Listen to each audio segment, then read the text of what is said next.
This Final Cut Pro 10 Tour presentation is brought to you by the LumaForge Share Station, the world's best storage for Final Cut 10. For more information on how the Share Station can improve your workflow, head on over to lumaforge.com.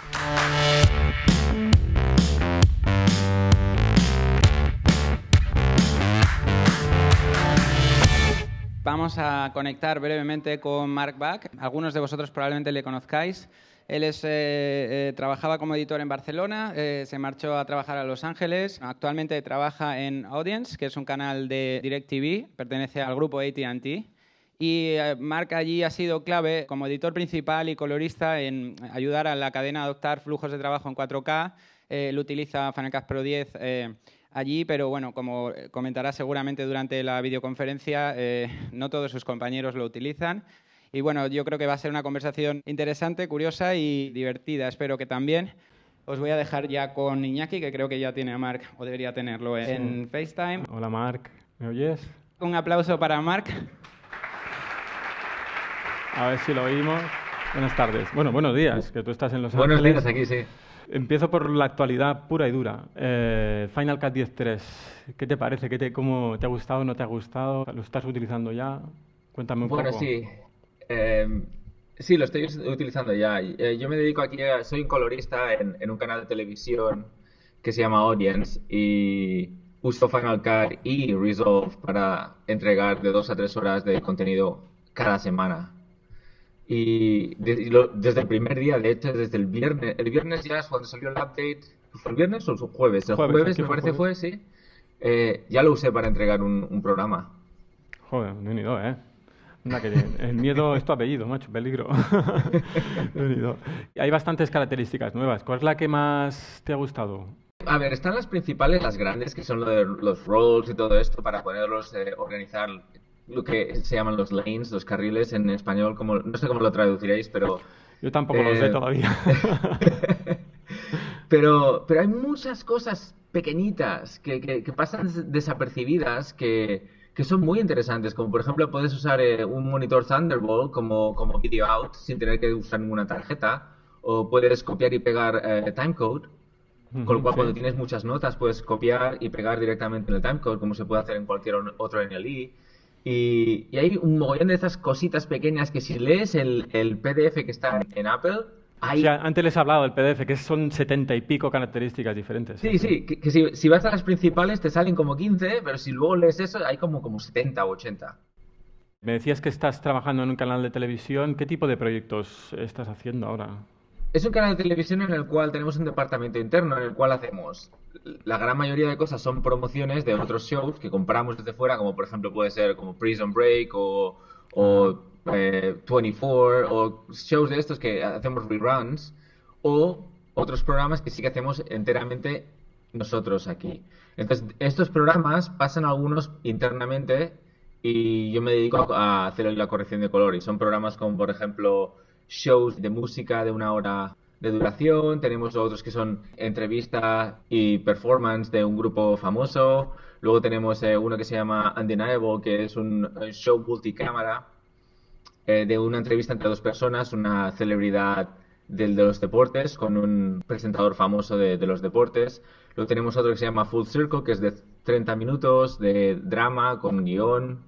Hombre, sí, muy básicamente ocupado, eso. Sí, todo es 30 minutos a 1 hora de duración. Vale, estás trabajando de colorista y me comentabas el otro día que hacías el online en Final Cut, ¿no? Sí, hago toda la corrección de color en Resolve, pero parece mentira, pero cuanto más cosas le ponen para editar dentro de Resolve, menos me gusta, porque me gusta mucho editar en Final Cut. Es mucho más rápido, mucho más fácil. Por ejemplo, estoy aquí haciendo los QCs con el director y el productor y me dicen, cámbiame el texto, lo quiero un poco más grande. Pues selecciono todos los clips de texto y los cambio todos a la vez. Quieren cambiar, por ejemplo, se dan cuenta que una cámara está mal encuadrada y me quieren cambiar todos los clips a la vez. Pues selecciono todos y voy al inspector y los cambio a la vez, porque con el Timeline Index los puedo filtrar y Claro. solo mostrar los que quiero. Y esta serie de cambios que puedo hacer así, on the fly, que le llamamos aquí, que me permiten acabar un programa mucho más rápido.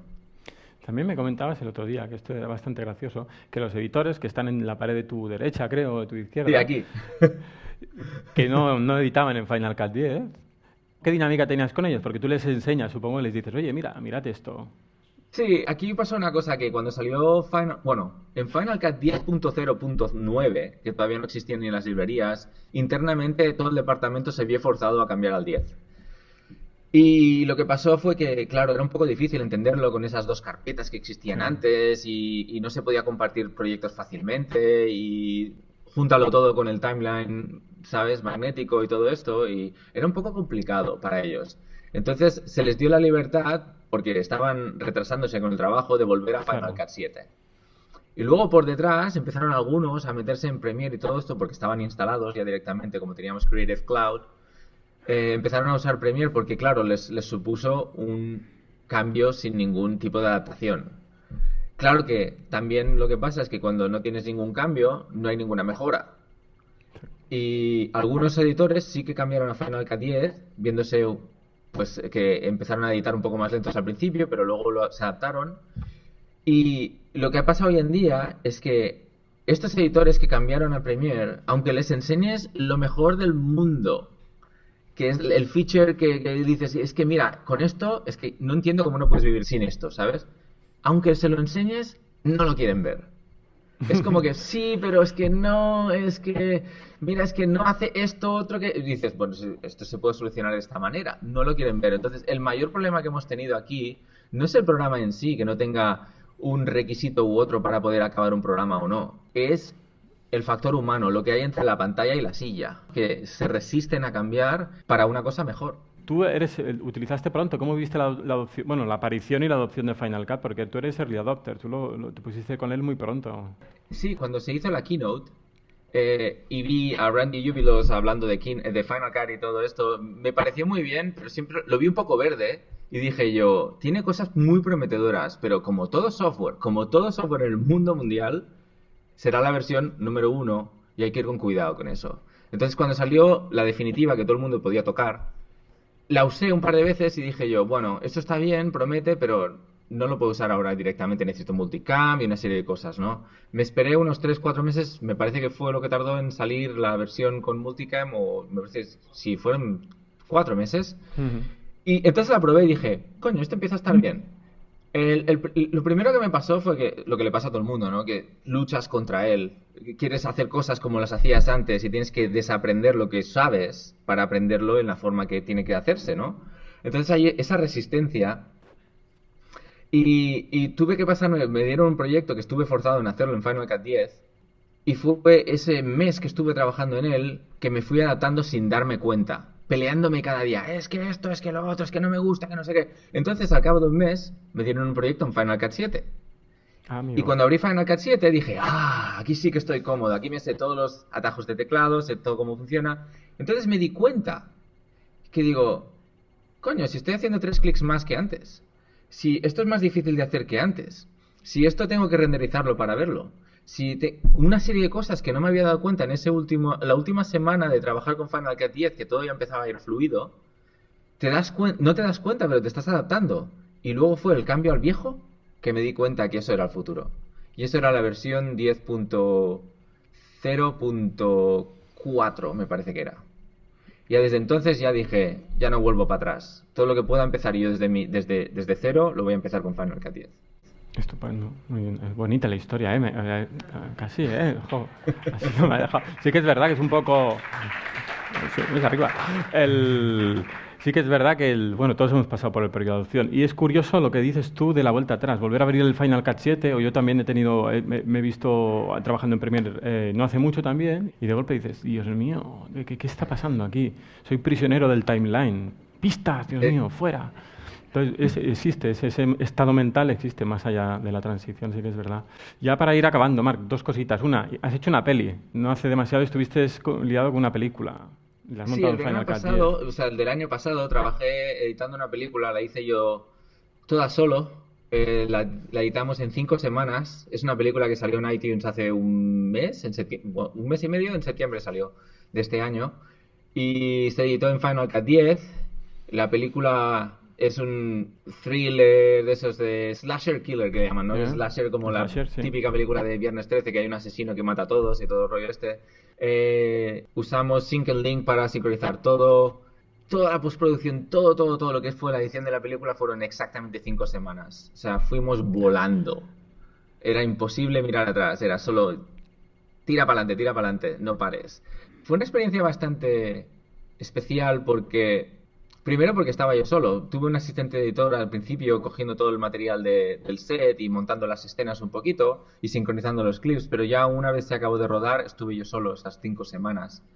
Y fue bastante interesante en el hecho de que Final Cut nos permitía ir tan rápido por la historia de no renderizar, de poder ver cosas al vuelo, de tener el director sentado conmigo y poder ver todos los thumbnails, ir con el skimmer encima y decir, es esta toma, ¿te gusta esta? Vale, la ponemos. Y todo muy rápido, el hecho de poder buscar en el campo de búsqueda, de poder filtrar todo lo que tú quieras, teníamos todo organizado por escenas. Seguimos bastante el workflow que que siguieron en Focus. En la película y nos basamos en ello y implementamos un par de cosillas más, pero fue bastante rápido. Trepidante, podría decir. Sí, cuando has dicho ya especial, ya me he imaginado que sudaste tinta, ya me lo imagino. Ya. Sí. Bueno, Marc, para acabar, ya una pregunta más personal. ¿Vas a volver? Yo te veo muy establecido, ya. Yo me imagino que tienes planes de vuelta a Europa. No, solo de visita. Yo me quedo viviendo aquí. Se vive bastante bien. El clima. Mira, hoy vamos a estar a 26 grados. Hay 1,5 metros de olas a 10 minutos de aquí. Estamos al lado de la playa. Esto no Olas se para puede hacer cambiar. surf. Para hacer surf. Sí, ¿entiendes? sí, Claro, para el que hace una surf, sí. aclaración. Pero es noviembre y estamos a 26 grados y la temperatura más o menos se queda por unos 18, 20 todo el año. Lo que sí que quiero decir, como ya para acabar, era consejo a todo el mundo que está dedicado a trabajar con software, es que no os penséis que los que hacen software están muy lejos y no escuchan. Todos. Desde la empresa más grande del mundo, que es Apple, le puedes mandar un email y decir no me gusta esto, y luego al cabo de 1 año, o 6 meses, o un día, lo ves en tu programa favorito, hasta los más pequeñitos como Philip Hodges, que está ahí. Está aquí, Philip. Sí. Exacto. Responden al momento. O sea, es increíble cuando empiezas a comunicarte con los desarrolladores lo mucho que puedes llegar a conseguir de ver cosas que te gustaría que estuvieran en ese programa y que te piensas que porque están en otro país o porque están en otro lado del mundo no te van a escuchar, o que hay mucha gente ya enviándoles emails y tú vas a ser uno más y no se van a dar cuenta, ni te lo pienses. A veces eres el único que está reportando esa cosa que estás viendo en la pantalla. Muy bien, Marc. Agradecerte mucho tu tiempo y esta conexión online un poco así atropellada, pero bueno, la próxima nos saldrá mejor. Nada, te dejamos con tu jornada de trabajo. Nosotros seguimos. Ahora tenemos el break aquí, nos vamos a beber cerveza un rato. Y nada, encantado. Yo personalmente muy contento de verte. A ver si nos vemos Muchas pronto. gracias. Venga, adeu. Hasta luego.